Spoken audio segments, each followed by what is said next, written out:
Bonjour mes chers frères, que la paix du Seigneur Jésus soit avec chacun de vous et aussi sur votre famille. Amen. Je suis le pasteur Antonio Junior et je suis ici aujourd'hui pour partager avec vous les merveilles de Dieu, prier avec vous et méditer sur la parole de Dieu avec vous. Écoutez frères, j'étais ici en train de me délecter dans la présence du Seigneur.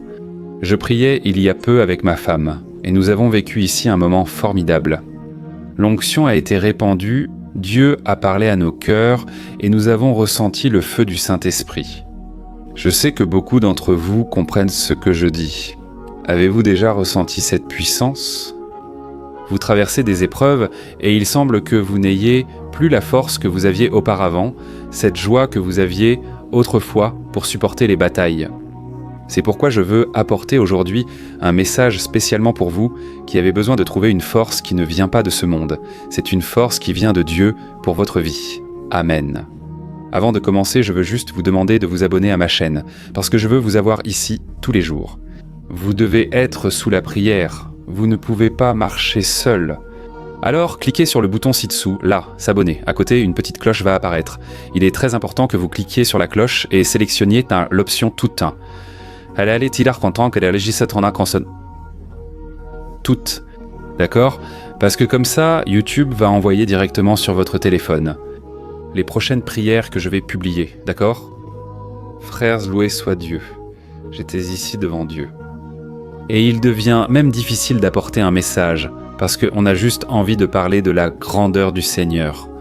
Frères, combien de luttes avons-nous traversées, n'est-ce pas ? Combien de batailles ? Et cela sans parler des attaques spirituelles et attaques spirituelles sont de l'ennemi qui veut que nous abandonnions, que nous tombions dans le désespoir. Mais frères, laissez-moi vous dire quelque chose d'après ma propre expérience. Quand les choses commencent à devenir très difficiles, mais vraiment très difficiles, vous savez ce moment où vous désespérez et ne savez plus quoi faire ? C'est à ce moment-là que quelque chose de nouveau et de merveilleux est sur le point d'arriver dans votre vie. C'est comme ça que ça m'est arrivé dans les pires moments que j'ai traversés. C'est dans ces moments-là que Dieu a ouvert des portes auxquelles je n'aurais jamais pensé. Frère, je viens de la campagne, je viens d'une petite église. Je n'aurais jamais pensé m'adresser à des millions de personnes sur Internet. Mais tout a commencé avec une petite foi. Tout a commencé quand j'ai cru et que j'ai décidé dans mon cœur de faire la volonté de Dieu. J'ai pris cette décision au plus profond de moi-même. Je veux vivre chaque jour pour Dieu et sa gloire. Amen. Et c'est alors, frère, que Dieu, voyant mon cœur, m'a conduit au désert. Frère, le désert est un endroit où personne ne veut être, et en réalité, il n'a pas été fait pour qu'on y habite. Le désert est un lieu de passage.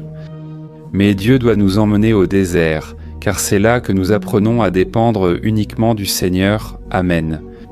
La Bible mentionne dans Deutéronome 8 que Dieu a guidé le peuple dans le désert après la mer Rouge. Parce que Dieu voulait éprouver ce qu'il y avait dans le cœur de ces personnes. Il ne pouvait pas les conduire à la terre promise sans d'abord éprouver leur foi. Sinon, au moment de l'abondance, lorsque viendraient les miracles et les bénédictions, elles n'auraient pas la maturité pour supporter cela. Frère, lorsque Dieu répand des bénédictions, il veut que nous en profitions dans la présence du Seigneur et non dans le monde. Comme avec le fils prodigue, tu te souviens ? Il voulait les bénédictions, mais avant le bon moment. Et en les voulant trop tôt, il a fini par se perdre dans le vaste monde. Il n'avait pas de maturité, il n'avait pas un cœur transformé. Et il a fallu passer par toutes les épreuves, par toutes les pertes. Il a tout perdu dans tous les domaines. Ce n'était que des pertes. Mais quand il était là, au fond du gouffre, mangeant la nourriture des cochons, et il n'avait même pas ça, à ce moment-là, il s'est souvenu. J'étais heureux et je ne le savais pas. J'avais l'abondance dans la maison de mon père. Qu'est-ce que j'ai fait de ma vie ? Frère, si notre cœur n'est pas transformé, les bénédictions qui nous parviennent deviennent une malédiction. Dieu ne veut pas cela pour nous. Dieu doit d'abord éprouver notre cœur. La Bible dit aussi dans Deutéronome chapitre 8 que Dieu a permis que le peuple souffre de la faim et de la soif, pour que le peuple comprenne que l'homme ne vivra pas seulement de pain, mais de toute parole qui sort de la bouche de Dieu. Frère, il existe quelque chose de plus fort, de plus merveilleux et de plus agréable que la nourriture de cette terre, que la nourriture de ce monde. C'est faire la volonté du Père. Amen. Là, dans Jean chapitre 4, Jésus a parlé avec une femme. Dieu l'a utilisée et il a révélé les secrets qui étaient dans le cœur de cette femme. C'était une femme qui avait déjà été mariée 5 fois et qui vivait maintenant avec un homme qui, en réalité, n'était pas son mari. Elle vivait avec cet homme et Jésus le lui a révélé. La femme a été émerveillée et a décidé d'aller raconter à tout le monde que Jésus, le Messie, était ici sur terre. Alors les disciples sont arrivés auprès du Christ et lui ont apporté de la nourriture. Mais Jésus a dit « Vous ne comprenez pas. Je suis déjà rassasié, je suis déjà comblé, car je me suis nourri de la nourriture du ciel. J'ai fait la volonté de mon Père, et cela m'a rempli, cela m'a rassasié. » Frères, nous devons revenir à cette compréhension. L'homme ne vivra pas seulement de pain, mais de toute parole qui sort de la bouche de Dieu. C'est pour cela que j'apporte toujours un message ici, une parole pour toi, parce que tu ne peux pas nourrir seulement ton corps physique, tu dois nourrir ton âme. Amen. Alors souviens-toi de ce que j'ai dit avant que tu ne reçoives la bénédiction.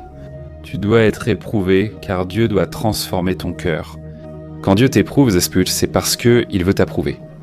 Mais nous savons aussi que l'ennemi vient pour te tenter, et quand il te tente, c'est parce qu'il veut que tu tombes.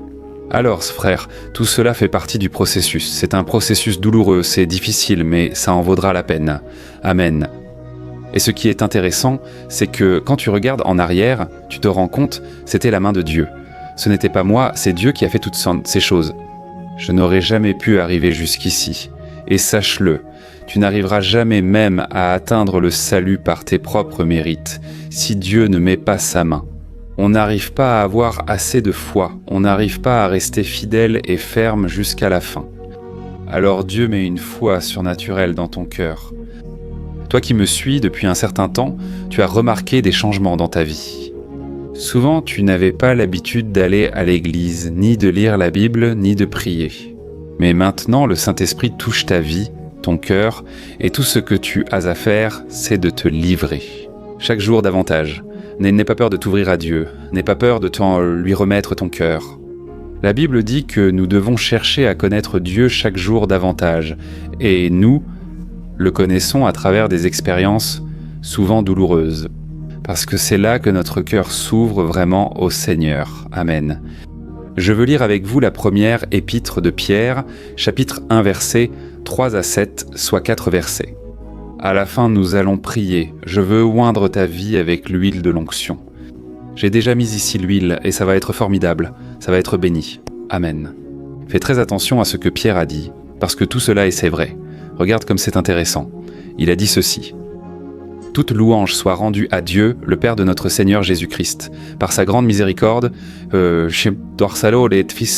nous a fait naître de nouveau par la résurrection de Jésus-Christ d'entre les morts. » Regarde comme c'est intéressant. Je vais t'expliquer. Il nous a fait naître de nouveau à cause de sa miséricorde. Frères, aucun de nous ne le mérite. Sans la miséricorde de Dieu, nous ne serions pas ici. Et maintenant, nous qui avons donné notre vie à Jésus, nous sommes nés de nouveau, c'est-à-dire une nouvelle vie. Et maintenant, la suite arrive.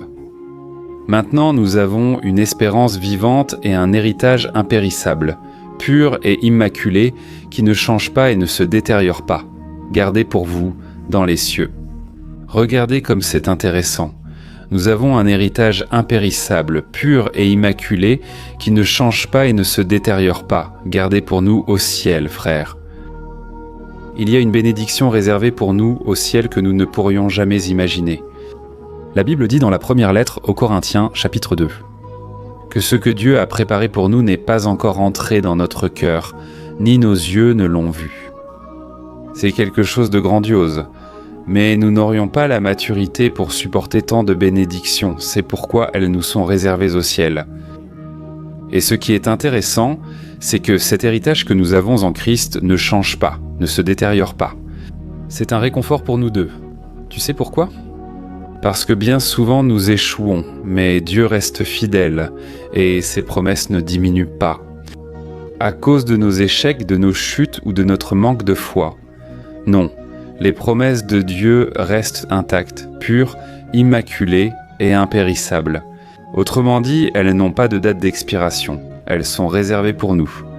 mais je vais continuer à lire pour que tu comprennes mieux. Et c'est par la foi que vous avez que Dieu vous protège par sa puissance, jusqu'à ce que vous receviez ce salut prêt à être révélé au dernier temps. Par conséquent, réjouissez-vous de cela, même si maintenant, pour un certain temps, vous devez supporter de nombreuses épreuves. L'apôtre Pierre dit que, par la foi, Dieu vous protège afin que vous ne perdiez pas cet héritage, cette bénédiction, ce salut. Alors réjouissez-vous. Pendant un court moment, vous allez souffrir, vous allez traverser des épreuves. Le diable va essayer de vous perturber, il va utiliser des personnes difficiles dans votre vie, mais tout cela fait partie du processus. Dieu façonne votre cœur et votre caractère. Amen. C'est pour cela qu'ici sur terre, nous recevons déjà un peu de ce que Dieu a préparé pour nous. Ce sont des bénédictions merveilleuses, mais elles viennent au compte-gouttes. Elles arrivent progressivement. Vous pouvez le constater, elles ne viennent jamais d'un coup, car vous manqueriez alors de maturité.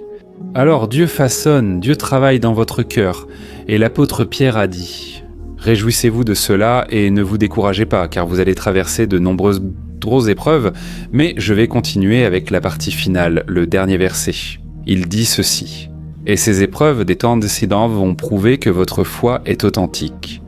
De la même manière que le feu éprouve et purifie l'or, votre foi est mise à l'épreuve, et elle est bien plus précieuse que le simple or. Cela aboutira à la louange, à la gloire et à l'honneur le jour où Jésus-Christ sera révélé. Amen. Vous avez compris ce verset ? C'est un long passage que je viens de vous lire, mais ici il dit ceci. Ces épreuves que vous traversez prouvent la sincérité de votre foi, une foi authentique. Vous ne faites pas semblant. Vous ne cherchez pas Dieu seulement pour le montrer aux autres.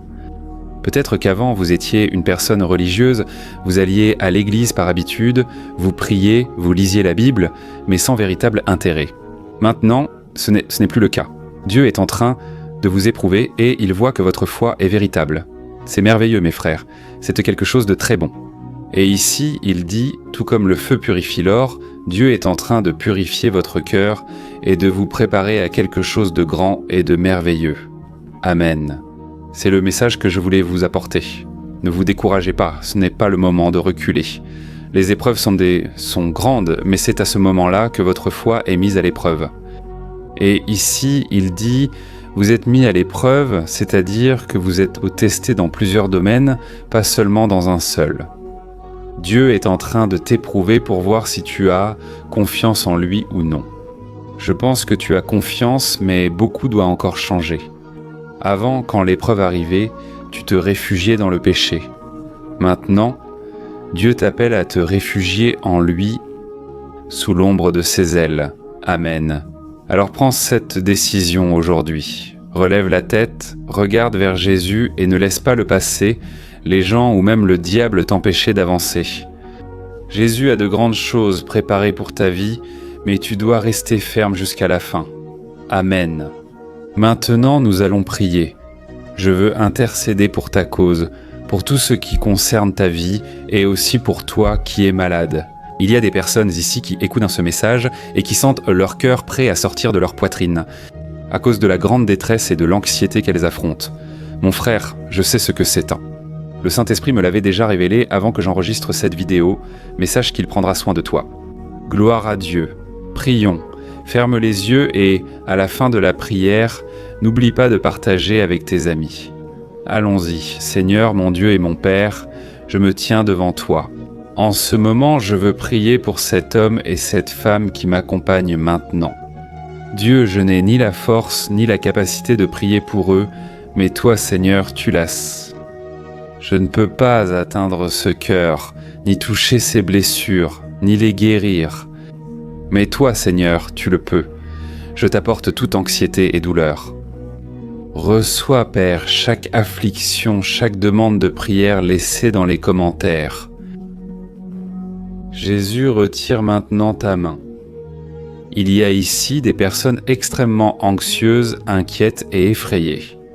Seigneur Jésus, délivre ces personnes de la mort, des maladies et de toute affliction. Ô Dieu Père, ta puissance est grande aujourd'hui. Ô Seigneur Jésus, Je te remercie parce que tu es en train de toucher maintenant et d'éprouver cette foi, de purifier ce cœur. Tout comme le feu purifie l'or, notre foi a beaucoup plus de valeur que l'or. Alléluia, Père, ta puissance est en train de se manifester maintenant. Démons, sortez et quittez ces vies au nom de Jésus. Toute œuvre du diable dressée contre ces vies est réprimandée. Tout esprit de peur, d'affliction et de mort est chassé maintenant. Toute tromperie qui dit qu'il n'y a plus d'issue est réprimandée au nom de Jésus.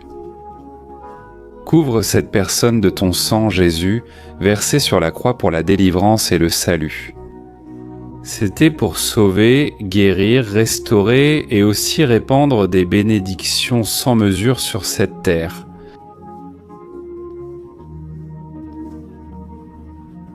C'est pourquoi, Jésus, je prie maintenant pour cette femme malade, guéris, restaure et fortifie-la. Console-la, Seigneur, et fais le miracle. Qu'elle ressente maintenant ton toucher et ta puissance. Je prie aussi pour cet homme qui souffre dans plusieurs domaines. Ouvre des portes que personne ne peut fermer. Étends ta main, Seigneur Jésus, et apporte direction, paix et provision. Que toute angoisse soit remplacée par l'espérance qui vient du Seigneur. Alléluia, Seigneur mon Dieu. Je te remercie pour ta présence en ce lieu. Touche les familles et les foyers maintenant. Là où il y a de la fatigue, libère la force. Là où il y a de la peur, libère la foi. J'annule tout pacte avec les ténèbres, avec le péché et avec le mal, au nom de Jésus. Recevez maintenant une nouvelle histoire, un nouveau temps du Seigneur.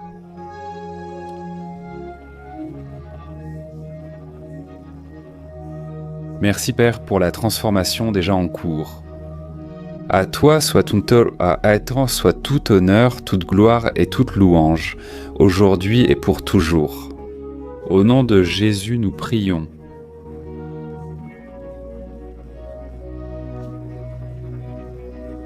Amen, gloire à Dieu, alléluia.